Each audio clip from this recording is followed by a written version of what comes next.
Pessoal, bem-vindo ao Medialê Ensina. Antes de iniciarmos nossos estudos, não se esqueçam de se inscrever no canal, darem seu joinha e ativar o sininho para novas notificações. O assunto da aula de hoje é imunidade e tolerância imunológica. Imunidade nada mais é que a capacidade do sistema imunológico em desencadear uma resposta efetora contra um determinado antígeno. Há dois tipos importantes de imunidade: a imunidade natural, também denominada de imunidade inata, que tem como características ser inespecífica e não gerar memória imunológica. Ela é representada por barreiras físicas, químicas e biológicas, além da presença de fagócitos e moléculas do sistema complemento. Ainda temos a imunidade adquirida, ou também chamada de adaptativa. Esta tem como característica desencadear memória imunológica, além de ser altamente específica. É representada pelos linfócitos B, que reconhece antígenos solúveis ou livres, ou ainda proteínas na sua forma nativa, através de receptores de superfície. Uma vez reconhecendo esses antígenos, os linfócitos B se diferenciam em plasmócitos para a secreção de anticorpos. Já os linfócitos T, eles só vão reconhecer peptídeos quando esses estiverem associados às moléculas do complexo MHC. Portanto, o que seria esse complexo maior de histocompatibilidade, também conhecido como HLA? É uma região genômica localizada no braço curto do cromossomo 6 e apresenta um elevado polimorfismo, ou seja, várias frações alélicas. O MHC pode ser dividido em duas classes, o MHC1 e o MHC2. O MHC1 constitutivamente é encontrado em células nucleadas e plaquetas, ao passo que a classe 2 do MHC é encontrada em células apresentadoras de antígenos, como os linfócitos B, as células dendríticas e ainda os macrófagos. É importante que a expressão dessas classes 1 ou 2 são mediadas por citocinas. Sendo assim, citocinas como interferon do tipo 1 estão relacionadas com a transcrição das moléculas do MHC1, ao passo que as citocinas que compreendem o grupo do interferon do tipo 2 estão associadas à expressão da classe 2 do MHC. O MHC ele é importante pois está associado com rejeições a enxertos, doenças autoimunes e principalmente com o reconhecimento e apresentação de antígenos aos linfócitos T. Os linfócitos T são originários a partir de células tronco chamadas multipotentes, ou também chamadas de células-tronco hematopoéticas, presentes na medula óssea. Essas células se dividem em dois progenitores importantes: o progenitor mieloide, que não está aqui representado, e o progenitor linfóide comum, que por sua vez origina a linhagem que irá se comprometer com o desenvolvimento das células B e os precursores relacionados com o comprometimento com a linhagem T e de células denominadas de células linfóides inatas, como as células natural killer. Em relação aos linfócitos T, eles necessitam migrar para o timo para que complete o seu amadurecimento. Isso já não está relacionado aos linfócitos B, que completam o seu amadurecimento na própria medula óssea. Uma vez que esses linfócitos migram para o timo, eles irão então se desenvolver e se diferenciarem em células funcionais. Como eu falei anteriormente, os precursores linfóides, eles migram da medula óssea para o timo. O timo é uma glândula localizada no mediastino, próximo aos grandes vasos do coração. Histologicamente, apresenta uma cápsula formada por tecido conjuntivo denso não modelado, que divide o parênquima em lóbulos. Podemos observar uma região mais corada, chamada córtex, e uma região com uma coloração menos intensa, denominada de medula. A constituição celular de ambas as regiões são idênticas, o que vai mudar é a proporção dessas células.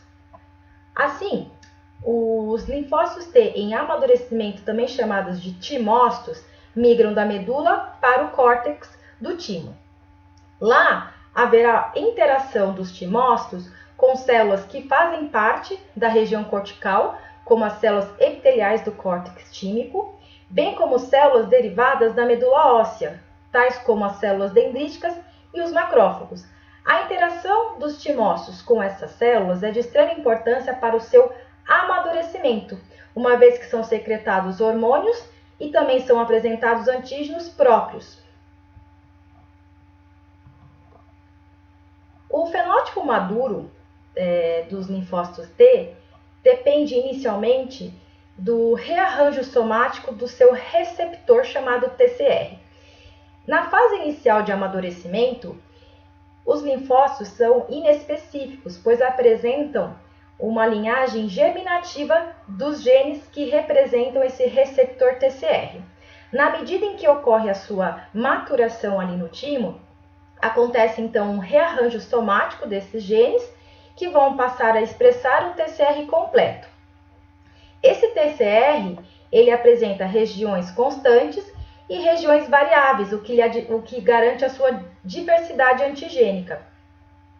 Sendo que 95% dos linfócitos maduros que estão circulantes, eles irão apresentar como região variante alfa-beta. Além da expressão do TCR completo, na medida em que os timócitos vão se maturando lá no timo, acontece também a expressão de moléculas acessórias conhecidas como CD4 e CD8. Elas são importantes para o reconhecimento e ativação dos linfócitos T. Inicialmente, os timócitos não expressam nenhum tipo de molécula acessória, portanto são chamados de duplo negativo. Na medida em que ocorre esse amadurecimento, eles passam a expressar ambas as moléculas acessórias e passam então a ser chamados de duplo positivo. Quando eles são selecionados no processo final de amadurecimento, eles vão expressar uma ou outra molécula acessória e dessa forma agora são chamados de simples positivo, podendo então expressar CD4 ou CD8. Os timócitos, eles são constantemente testados lá no timo para sua capacidade em reconhecer o MHC, bem como avaliar a afinidade desses linfócitos aos antígenos próprios. Sendo assim, lá no timo acontecem dois processos importantes que são importantes para modular o repertório de células T. São eles: a seleção positiva, no qual o linfócito em amadurecimento entra em contato com as células apresentadoras de antígenos, e se essa reação for de baixa afinidade ou avidez para as moléculas da classe 2 do MHC, elas vão seguir se proliferando, mas agora irão expressar somente CD4 e, portanto, caracteriza o linfócito T helper. Agora, aqueles linfócitos duplo positivos que entram em contato com as células apresentadoras de antígenos e apresentam reconhecimento somente das moléculas do MHC1, vão seguir se proliferando e vão expressar agora CD8, o que vai caracterizar então o linfócito T citotóxico. Outro evento importante que acontece lá no timo, que faz parte do amadurecimento dessas células, é um processo chamado de seleção negativa. Esse processo é importante para avaliar a capacidade desse linfócito responder ao antígeno próprio. Caso haja essa resposta, os linfócitos autorreativos são eliminados pelo processo de apoptose. Sendo assim, esse processo de seleção negativa é de extrema importância para garantir o que a gente chama de autotolerância, ao passo que a seleção positiva é importante para definir a restrição ao MHC, ou seja, linfócitos T-CD4 irão somente reconhecer peptídeos quando estiverem associados à classe 2, enquanto que linfócitos T citotóxicos só irão reconhecer peptídeos caso esses estejam associados ao MHC classe 1. Uma das propriedades do sistema imunológico é sua capacidade em reconhecer e responder a antígenos estranhos e não ser responsíveis a antígenos próprios, garantindo a tolerância imunológica. Autoantígenos são qualquer elemento celular ou constituinte geral do corpo e são considerados tolerógenos, ao passo que antígenos externos ou estranhos são considerados imunógenos, pois são capazes de desencadear uma resposta imune efetora. O processo de tolerância imunológica acontece em diferentes estágios de amadurecimento dos linfócitos. A tolerância central fica restrita aos órgãos linfóides primários, como a medula óssea e timo, e, portanto, envolve os linfócitos ainda em desenvolvimento. Esse processo é importante para a distinção do próprio e não próprio. A tolerância periférica envolve os órgãos linfóides secundários, como, por exemplo, os linfonodos. Esse processo é importante para garantir a não responsividade dos linfócitos aos autoantígenos. A tolerância central, que acontece nos órgãos linfóides primários, ela é induzida por um processo já mencionado anteriormente, que é a seleção negativa, que consiste na destruição de linfócitos autorreativos por apoptose. Mas aqui ainda nesses órgãos linfóides primários, pode acontecer a supressão da resposta desse linfócito mediante um autoantígeno a partir de citocinas que são liberadas por células T regulatórias. Em relação aos linfócitos B, pode acontecer ainda lá na medula óssea um mecanismo chamado de edição de receptores, no qual eles são modificados, permitindo agora que esses linfócitos não se tornem mais reativos a autoantígenos. No entanto, se houver um escape de linfócitos autorreativos para a periferia, ou seja, para a circulação ou órgãos linfóides secundários, é necessário que haja uma tolerância periférica.